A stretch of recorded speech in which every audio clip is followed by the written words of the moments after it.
What's an e-meter? So an e-meter is a device that just measures the resistance to a small electrical flow.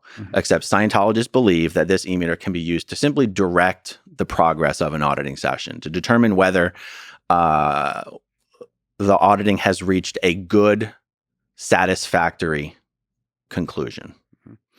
All auditing sessions have to end on a satisfactory conclusion. Like, that's the job of the auditor. It's not like, sorry, the session sucked, see you next week. It's not like that. Every auditing session has to end on a positive note. And if it doesn't, there's corrections to be made. So the e-meter. What does it look like visually? Oh, you can pull it up. Pull up Mark 8, e-meter Mark 8. So there's a few dials. Yeah. There's basic information about time and duration, I presume, and then a dial that just goes 0 to something.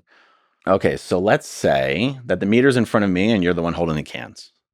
I'm holding the cans. So you're doing the auditing of me. Yeah.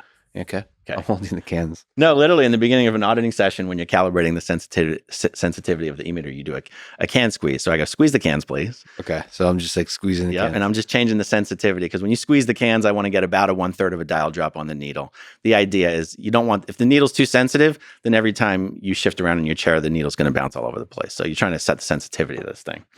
And that's all, the knob there on the bottom to the left, that's the sensitivity knob. And that determines just how sensitive the needle's going to be.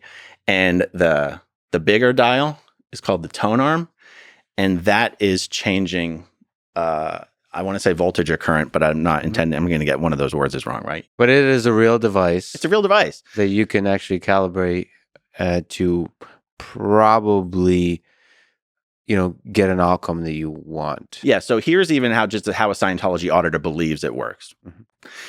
You're holding the cans. There's a tiny little battery in that e-meter that's you're completing the circuit when you pick up the cans, right? So you got a little thing going there, and that needle will respond to your physical movement, but that's not what we want. We want you to sit the hell still so that we can read this thing when I'm asking you questions. Okay. So you're sitting there still, very still. As still as you can, comfortable, right? And I'm going to go, is there something you're withholding from me? And what I'm looking for is, right when I say at the end of me, I'm looking for the needle to dip to the right. Having a needle, even if it's kind of random, can really be like a catalyst for a conversation. That's what it's used for, except it's an enforced conversation. So I'll give you a really good example of this.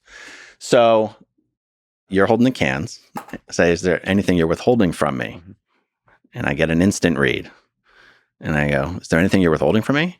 You're going to go, I don't think so. And I don't see the needle. No, you don't see the needle. Okay. I go, well, what did you think of when I asked you the question? Now, if you've already had a lot of auditing, you know how this goes. It means I got an instant read, and we're not going to move on until this question gets resolved. Okay, so you're going to go, I don't know what I was thinking of. And then I'll be like, take a look, and I'll help you out here. I'll try to steer you. Okay, so I'm looking to get roughly the same read while you're thinking about whatever. I'm going, what was that? What was that right there? And you can start digging to what? You can start... I just want an answer to the question. Okay. And I can go to memory. Yeah. And you can give me any answer you want. There's no way for me to know if you're giving me the right answer, but I want you to give me something. Yeah. If you say you can't give me anything, I'm going to keep using the e-meter until you give me something.